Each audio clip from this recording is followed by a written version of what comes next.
Texas beats North Carolina State, and Howard defeated University of Maryland, Baltimore County to advance to the second round of the NCAAs.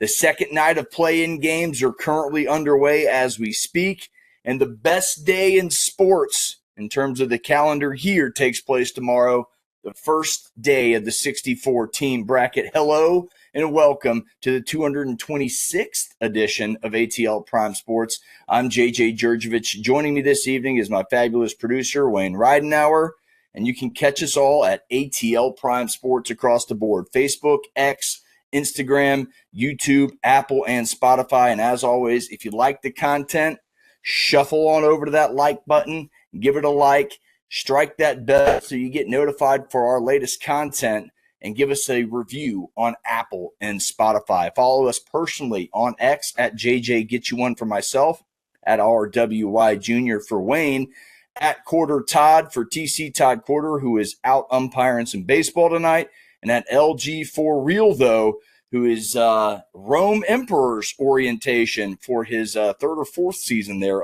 as the PA voice of your Rome Emperor. So Todd and LG for Real, though, are out busy in the field. Wayne, how you doing, buddy? Man, I'm doing pretty good, but I just want to give a heads up to everybody about an upcoming NASCAR event in Darlington. That'll be a Sunday afternoon, and the reason I mention it is because they're going to be having the throwback paint scheme. So if you're a fan of the sport for a long time, or if you're interested in what some of the old paint schemes used to look like, it'd be something cool to check out there. And Darlington's a fun racetrack to watch because it's not so big that it's just a group of running around. There's actually some racing going on there. Darlington. How about yourself, man? Oh, I'm doing stupendous. Not as well as the viewership in the World Baseball Classic, though.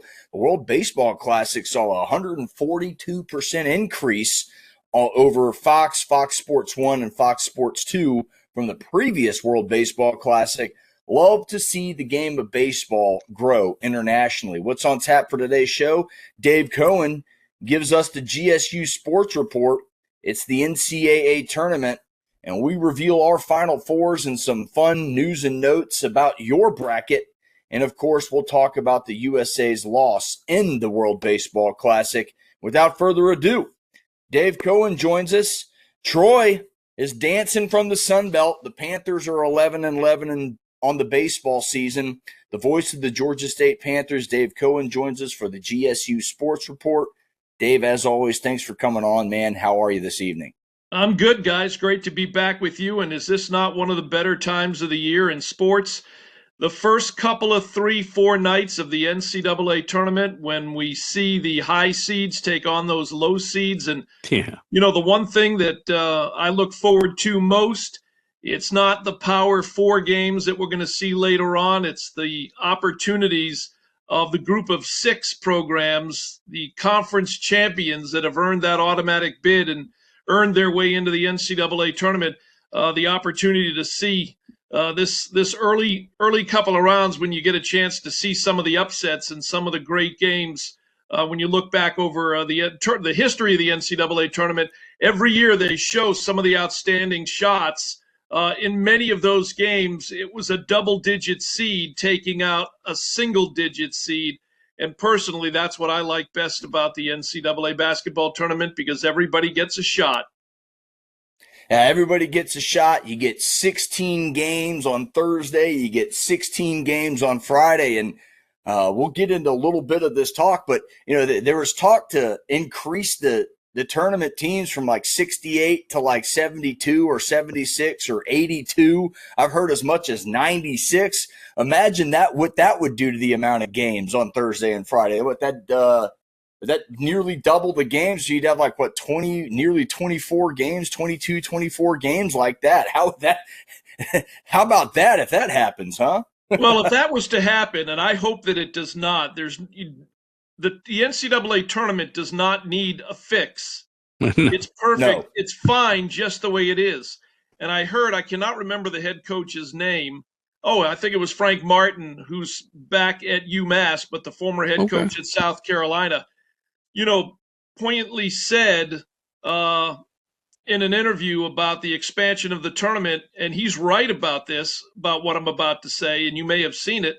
If they were to expand the NCAA tournament, it would not benefit the group of six. What it means is that the Power Fours who think they should get in, like in Auburn, would end up getting in. You guys heard me say on previous ATL Prime Sports podcasts, last year the SEC, and JJ, I know you like the SEC, but they got 14 schools in. 6 of them had losing records in their regular season conference, portion of the schedule. I know. Including the Dogs. They were one of the 6, and in my opinion, did not earn an at-large bid. They take bids away. They take bids away from the second or third team. Let's just say in the Sun Belt, for example, the team that lost in the championship game that had a 21 or a 22-win season, they'll leave them out, and the Sun Belt is a one-bid league. We don't need every team in the SEC and the Big Ten or the Big 12 getting in the tournament just because they've expanded the field. And that's what would happen if they expanded the field. You guys have heard from Bruce Pearl quite a bit leading up to the tournament that Auburn deserved to get in. They kept pounding away the fact that Auburn had one good conference win, and that was they beat Florida. Florida being a number 1 seed in the tournament. They caught Florida at some point during the SEC portion of the schedule and beat them. Auburn does not deserve and did not earn an at-large NCAA tournament bid. Mm. But that's what would happen if they expanded the tournament, because, listen, you guys know as well as I do, this is the most lucrative event that the NCAA puts on each calendar year. There's a lot of money at stake, depending on how many teams from each conference get in, what each conference's team's share is of the NCAA tournament kitty, and those power conference commissioners want as much of that money as they can grab. And they're not going to forsake one of their own to put in the team that finished second in the Sun Belt or the team that finished second in the MAC or the Mountain West. It would turn into more of a greedier event than it already is. I agree with that 100%, and I agree with what you said about Georgia. I do not believe they should have gotten in this year. Now, this year they were 10-8 in the conference, so a little bit better in conference play. They had their most wins, so this year a little bit more so than last. But yeah, we'll actually piggyback on your Frank Martin conversation. He made a great point, in my opinion. Again, the current UMass head coach, he talked about the RPI and how the hell can I improve my RPI if you put our conference, they're in the 190s. I forget what conference UMass is in basketball, but their whole conference was, I think they're in the CAA. Am I correct, Dave? I think they're in the MAC. Are they in the MAC? There's so many conferences allotted in that Northeast area. I get confused. But yeah, he's like, hey, you give me an RPI of 191 and the whole conference is within 10 or 12 spots of each other. How the heck are you expecting me to improve my seeding or my status as a Division I basketball program if that's what the number you give me preseason? Your thoughts on that? Because I thought that was an interesting take too. Yeah, no, he's 100% right. And they are UMass is in the MAC because they beat Miami of Ohio in the tournament. Correct. You are correct. Handing Miami of Ohio their first and only regular season loss, their first loss of the season. He's exactly right. If the number that you're assigned at the beginning of the season, there's really no way leaps and bounds to improve on that number. For example, in the Sun Belt, whatever number in Georgia State had a very, what we'll call a high number, not a good high number in the 300s. When it comes down to strength of schedule, when you're playing within your conference and you're playing other high-numbered schools, whether it's RPI or KenPom or whatever metrics they're using to rank programs and conferences, if you're only going to get an opportunity once or twice during your non-conference portion of the season to play a Power Four, play a team that's 75 or below or 50 or below, that's one opportunity. And more than likely, I say more than likely, more often than not, you're not going to win that game. So there's really no way to improve the number. The way it's set up totally in favor of the Power Four leagues. Using Auburn as an example, when you're playing quad one games night in and night out, whether you win them or lose them, if you win them, they're better. On strength of schedule, you're still playing quad one games. Well, Georgia State's playing quad three and quad four games night in and night out. So it's like it's a vicious cycle. You can never improve because you're never playing enough quad one teams during your conference portion of the schedule to lower your number. Yeah, it's atrocious. Wayne, go ahead. You got a comment on that. Go ahead. No, I was just going to say Memphis has to do the same thing in order to improve their spot should they get into the tournament, because that's why they play so many SEC teams before conference play. And this year they just got shellacked by a bunch of them. And then we depended on them winning the conference to get in, and that never happened. So that's why I'm probably watching more stock car racing now. Well, I'll be honest with you, Wayne. When I first moved south from Boston, I loved NASCAR. Oh, okay. But they ruined it for me. It became too corporate. Yeah, well, it's getting a little bit farther away from that now because there are a lot more younger drivers, and I think their aspirations are to be more like, the dirt track guys instead of Formula One, let's say. Yeah, but one owner, for example, Roush Fenway, how many cars do they technically own in their garage? Well, right now I think it's 3. But they do share technology. All the Ford teams do. And so they all have like the same engine, suspension components, and they all share technology. Toyota and Chevrolet don't do that as much, but they have more teams. But most of them have around three cars in their garage, though. See, when I was covering NASCAR, when they would come through Atlanta and Talladega, the only cars that were owned that were, 2-car teams were Davey Allison, Bobby Allison, Kyle Petty, Richard Petty, Earnhardt Jr. Yeah, and the Hendrick had cars. Rick Hendricks, yep. Yeah. Right, but most of the field of 42, if it was 42 at the time, most of the field were independently owned. They were one-owner vehicles. Yeah, yeah. And, of course, here in the Atlanta area, we heard a lot about, Bill Elliott and his rise to the top of NASCAR. And working with his family and everything else, and with a pretty good sponsor, too. Melling sponsorship carried them a long way. Right. You don't see that as much anymore. It's become too corporate. Yeah. And they also got away from a lot of these smaller historical tracks around the South that grew NASCAR to what it ultimately has become. They abandoned some tracks from a history standpoint to go to Chicago, to go to Kansas City, to go to Las Vegas, to go to Texas. Well, there is a dirt track near me. It's called the Riverside Raceway in West Memphis, Arkansas. And they're there every Friday and Saturday night, and the price ain't too much. So a lot of times I'll just go out there and watch those guys race. And, it's just as exciting, and you get worked up, and they don't turn as many laps either, so you don't have to spend the whole day there. Yeah. I always enjoyed going to the Atlanta Motor Speedway and the Talladega Motor Speedway for those races.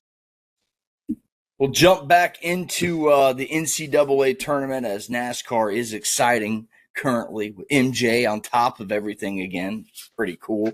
Yeah. Talked about that with another buddy of mine. But Dave, let's get your Final Four prediction, man. A lot of people are thinking it's going to be a top-heavy tournament. I'm one of them. I have just about complete chalk all the way through the tournament. I think NIL is it's just right here, sitting on my shoulder, Dave, telling me they have more money than those guys. And I went with that shoulder a lot more times than that shoulder. Your thoughts on your Final Four prediction, my friend? And it's unfortunate, JJ, that it's come to that. That's not something that we dealt with, back in the day. Just 5 years ago. I know. I say back in the day. You're right. 5 years ago. It's nuts. 2 games that I've kept an eye on. One is complete, and that is South Alabama and Auburn in the NIT. Yeah. Because South Alabama out of the Sun Belt. Auburn beat them on Tuesday night, so South Alabama's season is done. There are no other Sun Belt teams in the NIT. And keeping an eye on that Troy-Nebraska game. And, we saw Troy this year at Georgia State just once. They left Atlanta with a 74-63 win, a 20-plus win team during the regular season. And, they've got some horses that if they are able to defend against the Cornhuskers, they've got, in my opinion, Troy had the Sun Belt Conference Player of the Year. That was Thomas Dowd. Had a double-double against us, 16 points, 15 rebounds when they came into Atlanta.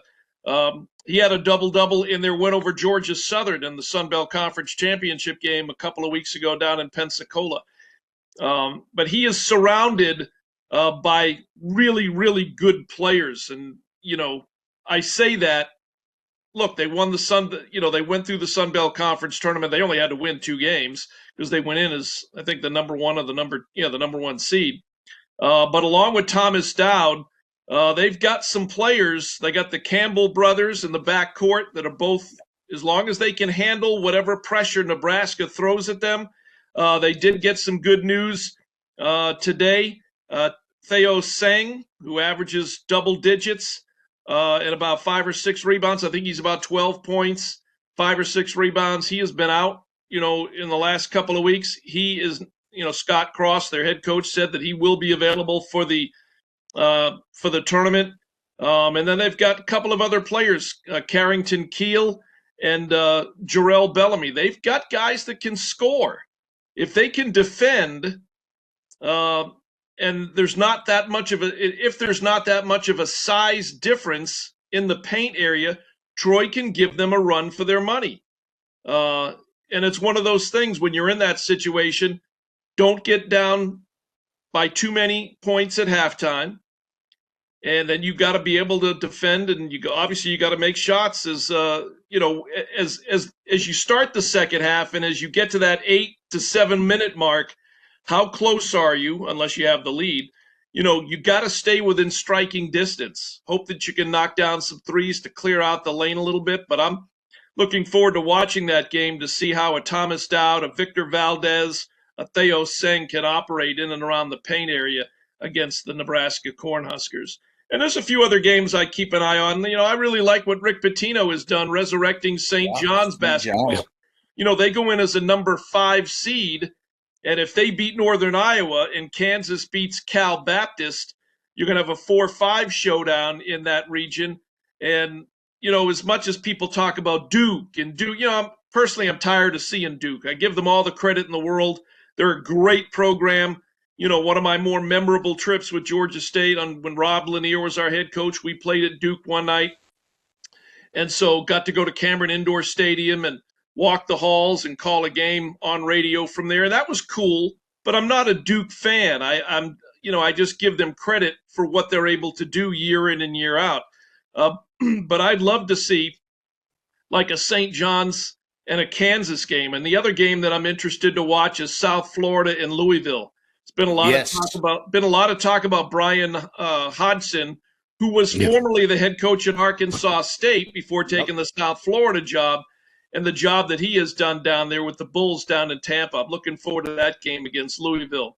And JJ, I saved this one just for you. I know we're in the midst of a potential coaching change at Georgia State right now, but one of our assistants this past year was a gentleman by the name of Jeff Dunlap, who used to be on the staff at Georgia back during, I think, the Mark Fox or the Jim Herrick days.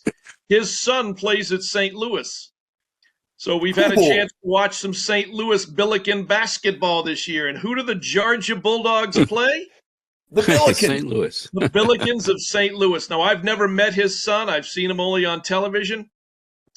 But I enjoy the way that St. Louis plays. They've got that kid that transferred from Indiana State, the big, tall kid that wears the dark Buddy Holly-like glasses. So I'm looking forward, and I think St. Louis could take Georgia out. I mean, Georgia had a good season, but it's not like they were dominant night in and night out. You never know what's going to happen when you get on a neutral floor against a pretty good team like St. Louis. So I will look forward to seeing that game as well. But Here's my Final Four. And the Houston Cougars, which there's a Georgia State connection. Bobby Champagne, who's an assistant on that team, is a former assistant at Georgia State. So check mark there for one connection. I did put Duke out of the East, although I would love to see St. John's. Yeah, Michigan State too. Yep, Gonzaga. And it's interesting, Wayne and I were talking off air about Kennesaw State playing Gonzaga. That was Georgia State's game 5 years ago in Portland, Oregon. Yep. That was when Memphis was there too. Correct. That's 3 tournaments, Georgia tournaments. Georgia State played Gonzaga. Georgia played Gonzaga last year, and Kennesaw State's playing them this year. So that's 3 Georgia basketball schools that have played Gonzaga. And I think basically consecutive tournaments, because Georgia hasn't had many teams in the dance for quite some time. So I thought that was kind of eye-opening. I'm glad you mentioned Troy in the Nebraska game. Thank you for bringing that back on track. My last Final Four team is Michigan. Yeah. So Houston, Duke, Gonzaga, Michigan. I like that Final Four, Dave. I mean, Gonzaga's been there before. They kind of haven't had the season where they started out high in the rankings and climbed. They kind of stayed right there in the middle of the pack. So I like that Final Four, Dave. I went all chalk. We'll talk about it more, but it's no surprise here. I've kind of been talking about it for a while. But we'll shift from the NCAA tournament. Let's talk about the GSU Panthers baseball team. A couple weeks ago, they shocked Georgia Tech, the number 2 team in the country. We didn't get a chance to talk to you about that. They sit currently at 11-11. They had a 8-2 win over West Georgia that ended a 5-game losing streak, and they go into a weekend series back in Sun Belt play at home this weekend against Arkansas State. Your thoughts on this baseball team and where you see the Panthers ending the season, getting closer and closer to that new baseball stadium? Yep, we'll be at the new ballpark right there in the Fulton County Stadium property in 2027. And I've got Arkansas State Friday, Saturday, Sunday on ESPN Plus this weekend. But this will be the first time that I've seen Georgia State baseball. You know, they start when we're still got a month to go in the college basketball season. Too early. Yeah. And I was supposed to do the West Georgia game because that was supposed to be a home game on Tuesday. They ended up, I don't know if it was because of the weather. I'm sure it was just as cold in Carrollton as it was in Atlanta, but for some reason they swapped and they moved the game to Carrollton, and West Georgia will return the game in April. But you guys have heard me say this before, just touching on college baseball briefly. 4 Sunbelt schools cracked the Baseball America Top 25 this week. And again, you could make the argument that as a one-bid only NCAA basketball league, in the last 3 seasons, the Sun Belt got 2 teams in regionals last year, and you saw Coastal Carolina play for the national championship. 2 years ago, they got 4 teams into the NCAA tournament in baseball, and 3 years ago, they got 4 teams into the NCAA tournament. And right now, it's some of the same cast of characters. You got 4 teams that are off to 3-0 starts in league play. Coastal Carolina, Marshall, who swept Georgia State up in Huntington, surprisingly, Louisiana Monroe and James Madison. But the teams overall that have gotten a quick start out of the gate, Coastal Carolina's 13-6. The Ragin' Cajuns of Louisiana, 15-5. Arkansas State just cracked the top 25. I think they came in at 23 this week for the first time ever. They're 15-6. And the Southern Miss Golden Eagles are 16-4. All of the schools in the Sun Belt take college baseball very, very seriously. Well, Dave, that wraps up our GSU Sports Report. Thanks for giving us your Final Four. Todd's coming in. Todd, welcome to the cast, man.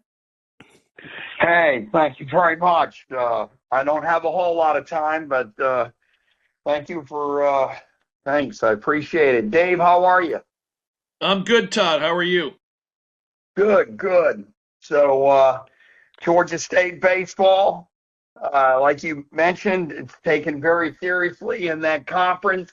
I don't know what kind of questions the fella's asked. I just got on, but I'm curious to see, what do you think, where Georgia State stacks up overall now, and where can they be towards the end of the season? Well, what I can tell you real quick is I told, as I mentioned earlier, I have not seen Georgia State in person yet this year. Haven't made it out to Panthersville, and this weekend will be my the first game broadcast that I do. But what's different about Georgia State this year? Normally, Georgia State is a baseball club that hits for a higher average and hits a lot of home runs. And so far, they've hit 10 in 22 ball games and driven in just south of 130 runs. The ERA is just under 6. It's 5 point whatever and change. What worries me about this weekend is Arkansas State, again, is 15-6. They are 2-1, and they took 2 of 3 against the top seed, the top ranked in our league, Southern Miss Golden Eagles last weekend. But they have hit 21 home runs in 22 ball games, and their ERA collectively is under 3. So you got a clash of styles, and that's kind of what I'm most interested to see. You know, they always say it comes down to pitching. And as we have pushed the boat away from the dock now that we are in Sun Belt Conference play, the rhetorical question, does Georgia State have enough quality pitching weekend in, weekend out to compete with the upper echelon of the Sun Belt? Last year, we just missed making the Sun Belt Conference tournament over in Montgomery because only 10 of the 14 will advance to the baseball tournament, unlike basketball where everybody goes. So the goal right now is to finish either 1, 2, 3, 4, 5, 6, 7, 8, 9, 10. 11, 12, 13, 14 means you're not going to Montgomery and playing in the Sun Belt tournament. And after that happening last year, you know, Brad Stromdahl's not immediate goals, but 2 of his goals. Number 1, win 35 games during the regular season. Number 2, qualify for the Sun Belt Conference tournament. And at that point, you can play for an NCAA regional spot. But it's going to be tough because only 4, well, not only 4, mainly 4 have made it. So can Georgia State play college baseball at a level equal to or better than Coastal Carolina, Louisiana, Arkansas State, Southern Miss, and a few of the other cast of characters that it's going to take to make some noise? We'll find out. Well, Dave, that wraps it up. You can catch Dave on X at GA State Voice, the voice of the Georgia State Panthers, Dave Cohen, and the Georgia State Sports Report. Thank you so much, Dave. We appreciate it. And maybe the Detroit Trojans will give the Nebraska Cornhuskers something to shake a stick at. That would be great. That would be one more feather in the cap of the Sun Belt Conference to get a win in the NCAA tournament. Real quick, I go back to 2015 and R.J. Hunter hitting that 30-foot shot to beat Baylor. There's nothing like it. And so that would Absolutely. be great. Be great for Troy, be great for the league. Absolutely. It is so great when you see that double-digit seed get that big win, and especially if it was in the Sun Belt Conference where we talk about right here on ATL Prime Sports. So thanks a lot, Dave. We appreciate it, and we'll catch up with you soon. All right, guys. Thanks for having me. Again, listeners, you can catch Dave Cohen on X at GA State Voice, your voice of the Georgia State Panthers, football, baseball, and basketball. Todd, thanks for joining us, man. I know you were busy this evening. We'll get our own opinions on March Madness right now. The field of 68 is set. We will go over some notes to help you get your Final Four picks locked in, and we will reveal our Final Four picks for this year's ATL Prime Sports 2026 ESPN Tournament Challenge. Now, you can join this challenge. Just download the ESPN Tournament Challenge app, search ATL Prime Sports 2026, and enter your one bracket. You will get one chance. If you are a winner, you must follow on YouTube and one other social media platform, or 2 social media platforms without YouTube, and we will give you a $50 Honey Baked Ham gift card, no questions asked. It's free to play. It's free to enter. We're just trying to have a little fun. So again, ATL Prime Sports 2026 ESPN Tournament Challenge. Guys, let's get some news and notes about this tournament before we get into our picks. March Madness notes. Guys, I think we all have to talk about this. 32 out of 38 NCAA tournaments, there has been a 12-5 upset. two last year. Two of them last year, and I'm not missing them this year. McNeese State over Clemson last year. And Wayne, I'm sorry to, spark that memory, but yeah. Well, we know. Colorado State defeated Memphis last year as a 12-5 upset. So we had two of them last year, and that's always one to watch out for. Larry says mark it down. The 12-5 upset watch this year is High Point over Wisconsin. High Point can score with the best of them. They average 90 points a game. That's the third best scoring team in the country and currently the third best team scoring in that tournament. So that'll be interesting. And then my last note to look out for, kind of chalk. That's why I went chalk. You look at it, since 1985, a 1, 2, or 3 seed has won the championship 35 out of 40 times, and a 1 seed has won 26 out of the last 40 championships, a cool 65% of the time. So those are my notes to help you fill out your bracket. Guys, any thoughts on that? Just notes, cool stats about the tournament that might help someone else fill out their perfect bracket. TC, what you got? When you look at these regions, the East, I mean, it is extremely loaded. I mean, Duke, a conference champion. St. John's, a conference champion. Kansas, a blue blood. Louisville, we know what they've done. Michigan State, Mr. March, Izzo. UCLA's in this thing as a 7 seed. UConn, holy smokes. You just wonder, whoever gets through this, they're going to take a lot of lumps along the way. And, are they going to have anything left for the Final Four? I mean, that's what everybody says. I don't believe in that last mantra. I believe, look, you've got reps. There's plenty of reps in between these games. You either play Thursday, Saturday, or Friday, Sunday. But that bracket right there, to me, that part of the region is definitely the most difficult. The Midwest, well, honestly, it looks like it's either Michigan or Iowa State or Virginia to lose. I mean, everybody else, maybe Purdue in there too, excuse me. But after that,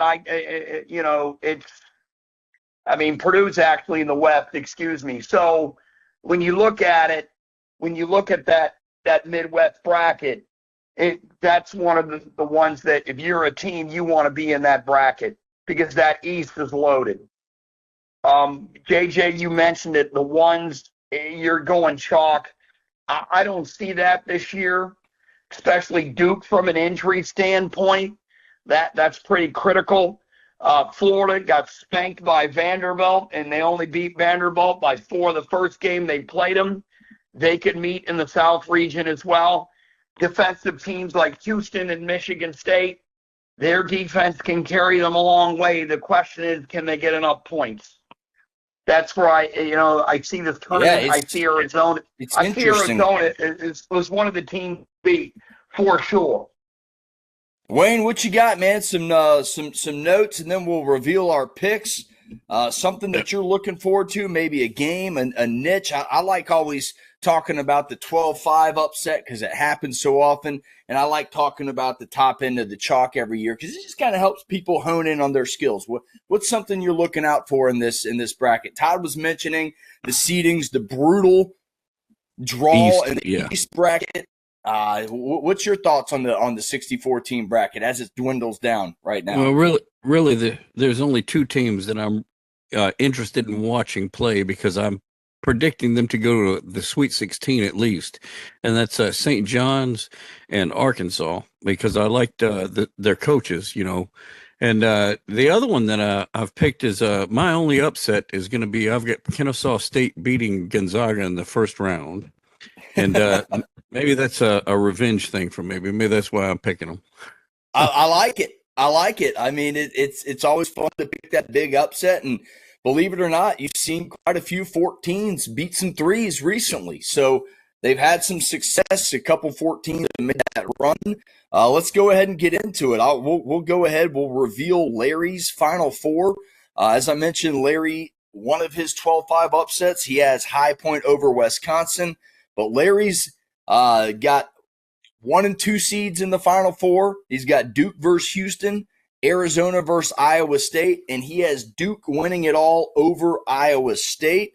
So that's our first Final Four. We'll go there. As I mentioned before, kind of not really a drum roll needed. I went all 1 seeds. I just think, again, as I mentioned to Dave, the NIL's on this shoulder, the non-NIL's on this shoulder, and this shoulder weighed a lot more a lot of the time. So I went with Duke. You got one of the best players in the country in Boozer, top 10 scorer. I think the biggest upset I do have in this tournament, I do have BYU getting to the Sweet 16. So I have BYU upsetting Gonzaga in the second round of the tournament. I'm blanking on his name. He's the highest paid player in NIL. He's the leading scorer in the country right now, averaging well over 20 points a game. I think big-time players come with big-time checks, and that's when they cash them. These guys stay for 1 year. I think this guy is going to have a Sweet 16 run right at the end of it. So there's my Final Four. TC, let's go with you, and then we'll go with Wayne. Well, you mentioned the 12-5 matchup. I haven't officially done them. I've done them, but I still haven't made up my mind. But if I was going to pick one, I would take Akron over Texas Tech. If that, that thing, that's a team, Akron, that can shoot the ball. They do have bigs. Wayne mentioned that Kennesaw State matchup. I don't see that at all. I think Gonzaga is going to pound the glass on Kennesaw State, and they're going to run away with it.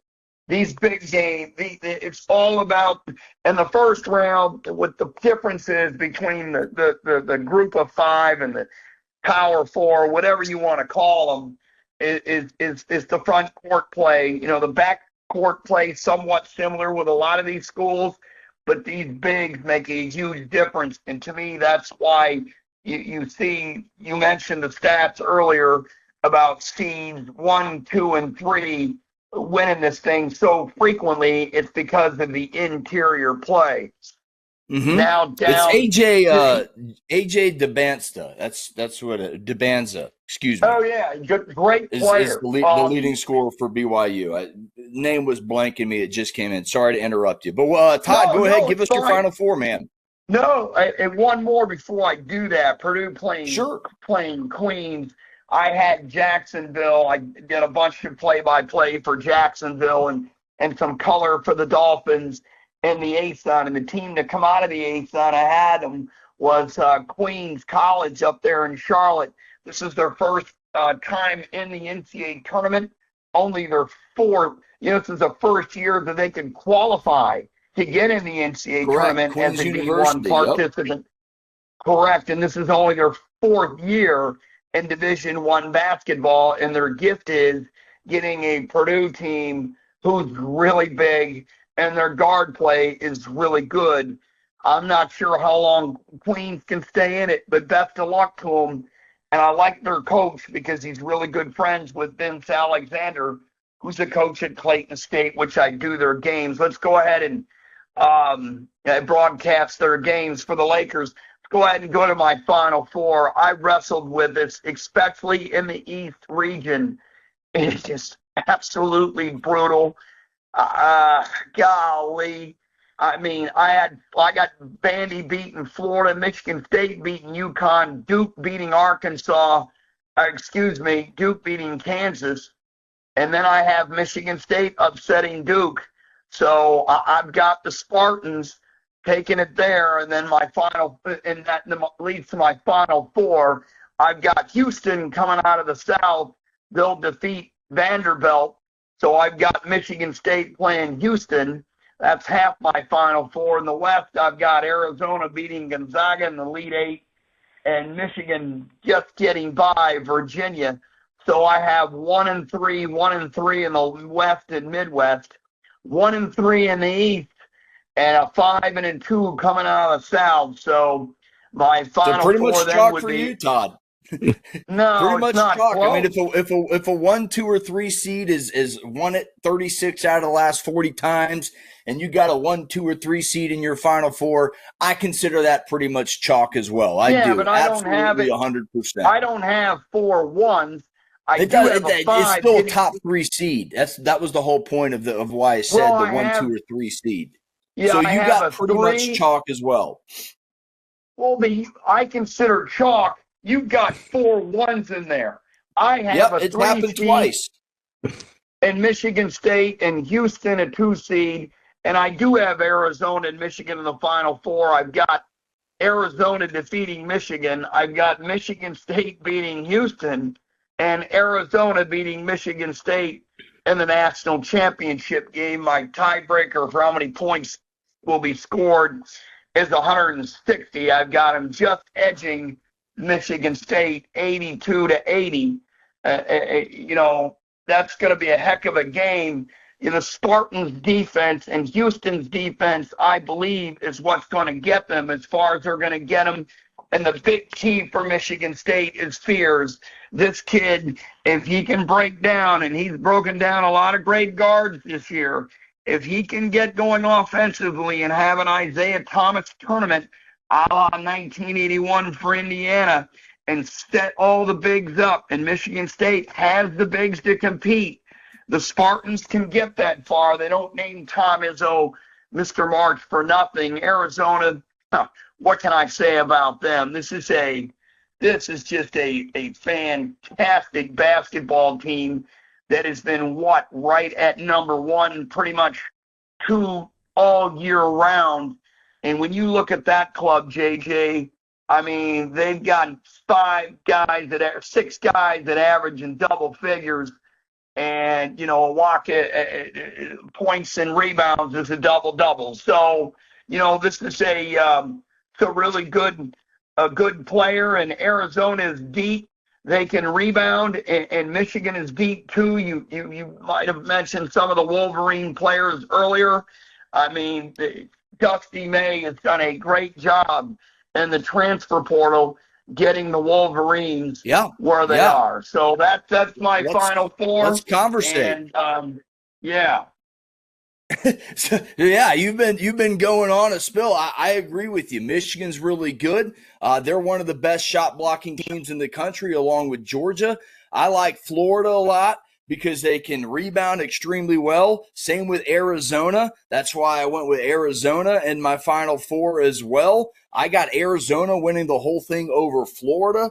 I think Florida's experience in this thing. And again, look, we've already seen a back-to-back with UConn. Look, it's not going to be surprising if Florida shows up in the Final Four again for me at all. They peaked at the perfect time. They played a bad game against a good Vanderbilt team in the championship game, and you go look at their schedule. They played the Arizonas. They played the big boys at the top, and they were right there the entire time. I think they have a 2-point loss to Duke at the top there too. So or Arizona won. I can't remember who they played, but Florida's just stacked. And again, they lead the country in rebounding. I like that a lot. And then, of course, on the other side of the bracket, Duke. I mentioned Cam Boozer. I think he's one of the best players in the country. He's got great pedigree, and so does Duke. John Shire can coach. I think this is the year that they get some breaks go their way. Yeah, they definitely are injured, but I still think they're Duke. They have one of the best rosters in college basketball, and I think they can rest their laurels on that. So there's my Final Four. I have Arizona over Florida. Wayne, what say you, man? You haven't gotten a chance to say it yet. Well, my Final Four is I've got Duke versus Houston and Purdue versus Michigan. So I kind of went soft chalk, I guess. I got 1s and 2s in there. Yeah, it's fine. I got 1s. I mean, I literally I'm not going to deny it. I went all chalk, 1s and 2s in my Elite Eight. I just think it lines up that way. I think your top teams in this tournament are way better than your other teams. Dave mentioned it too. Unfortunately, the NIL has tipped the scales that way. Yeah. And I think last year I might have some recency bias here, but what I saw last year with 4-1 seeds in the Final Four, I think you're going to see a lot of that continuing forward. Go ahead, Wayne. Hey, JJ, can I say something about John Shire? Because you mentioned him briefly. I mean, this guy has been at Duke 4 years, okay? 4 years. and he's already gotten him to the Elite Eight and the Final Four. I mean, and this year his team's got a shot at it. The injuries may or may not do them in, but watching them getting the ACC championship, defeating Virginia, because he's won that tournament 3 or 4 years since he's been at Duke, and beating Virginia shorthanded, Boozer and the talent this team has. John hasn't done exactly the same thing as Mike Krzyzewski. He's taken some of the principles, but he's also done a lot of it his own way. And he had a heck of a college career playing at Duke. Was an NCAA champion as a player back in 2010. So, this Duke team, they're going to be a tough out, but I just believe the injuries at the end are just going to make the difference for them not getting in. And that will basically wrap us up in college basketball, our NCAA March Madness talk. Let's go from basketball to baseball and the World Baseball Classic.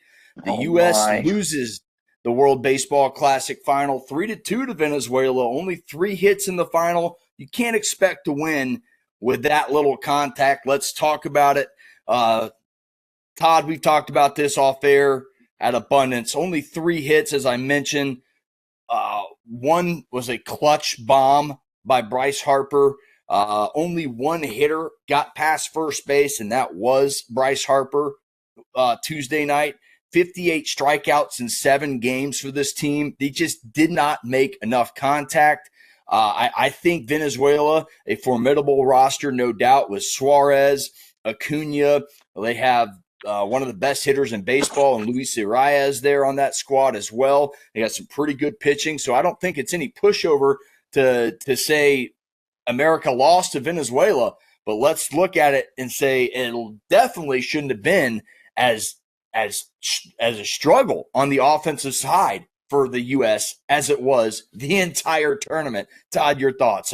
Just U.S. lackluster offense with all these stars, and we can talk about how to fix that maybe in the next segment. But your thoughts on the WBC, man? You mentioned it. The United States then I had the ball, and part of the reason was they don't have their best players playing in this tournament from a 1 through 9 standpoint, and they surely didn't have their best pitchers pitching in this thing. Tarek Skubal only pitched 3 innings.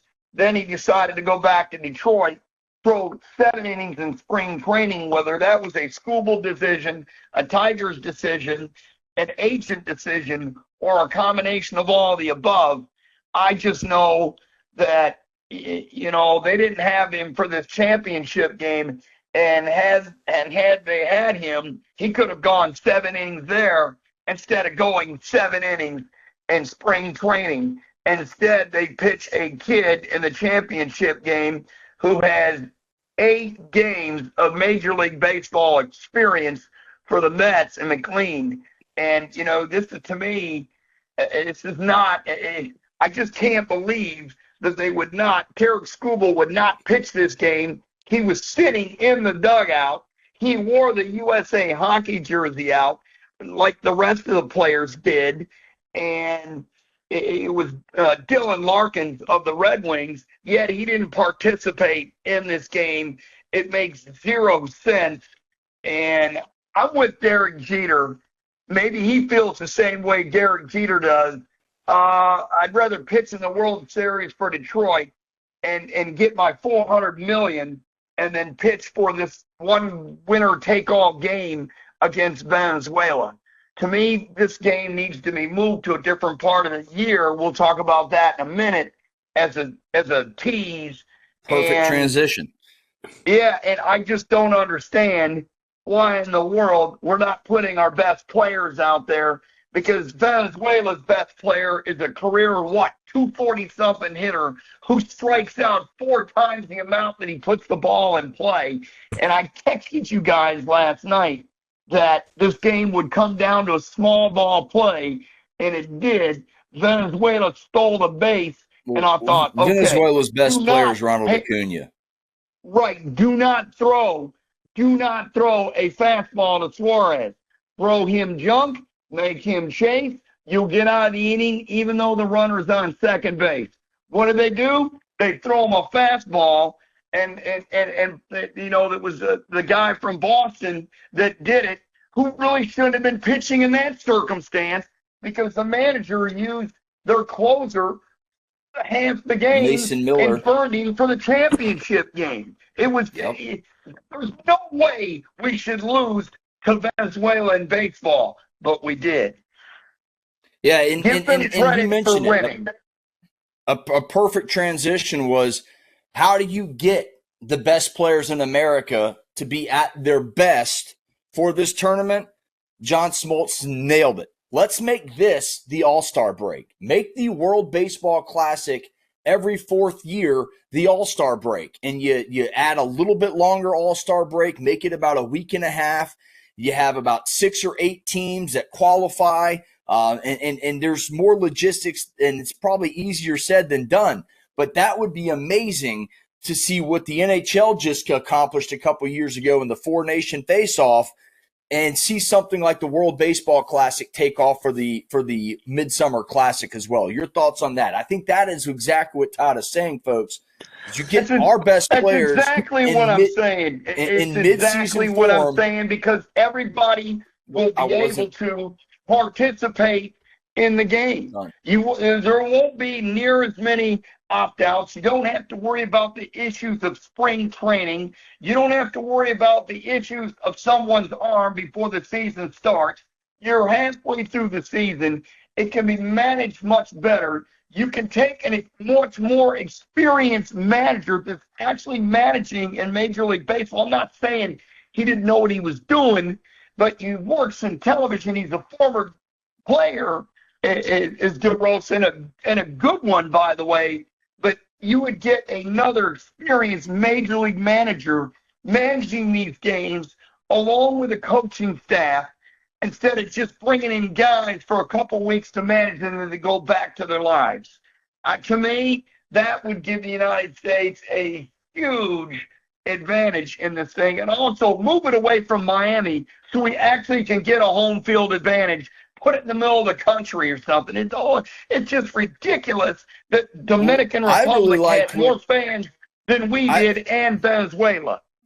If I can get in here real quick, I was just going to piggyback on your point. I wasn't quite done. I was just saying, just like TC was saying, get in the middle of the year where everybody can play, where everybody's in midseason form, and Todd mentioned the rest. So, I can get on board a Midsummer Classic being the World Baseball Classic every fourth year. I think that would be extremely exciting for the game of baseball. And I think the best part about it, you move the World Baseball Classic final to the location of the All-Star game each and every year. And bada bing, bada boom, you get every single fan base in Major League Baseball involved over, it might take 30 years or so, but you'd get every fan base involved in the World Baseball Classic final. Let's go from the World Baseball Classic to our final thoughts.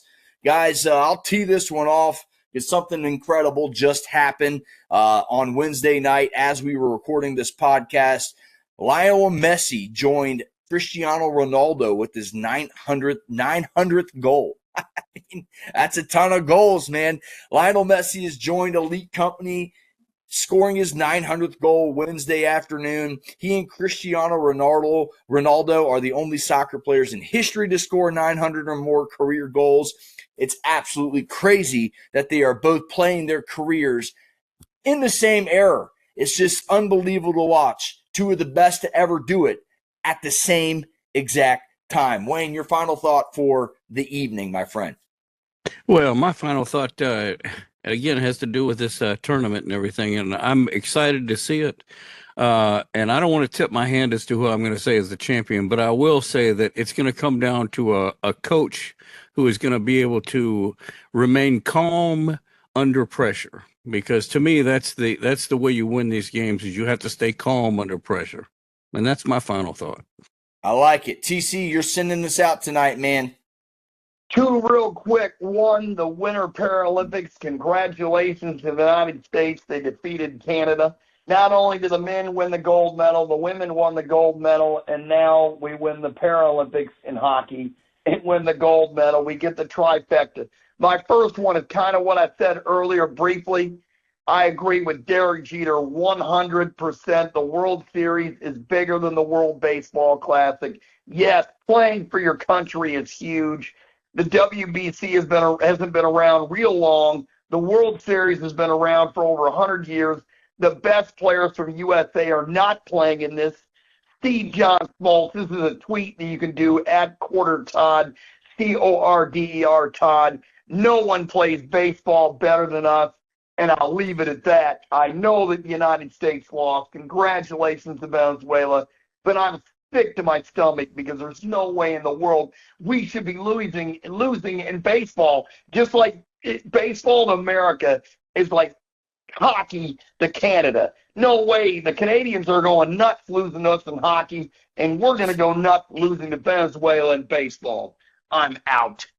Well, that wraps up ATL Prime Sports. If you like the content, shuffle on over to that like button, give it a click, ding that bell so you're notified at our latest content. And as always, leave us a review on Apple or Spotify. For Wayne in Memphis, Larry in Adairsville, Todd in Woodstock, I'm JJ Jurjevich right here in Lilburn, Georgia. Thanks for watching.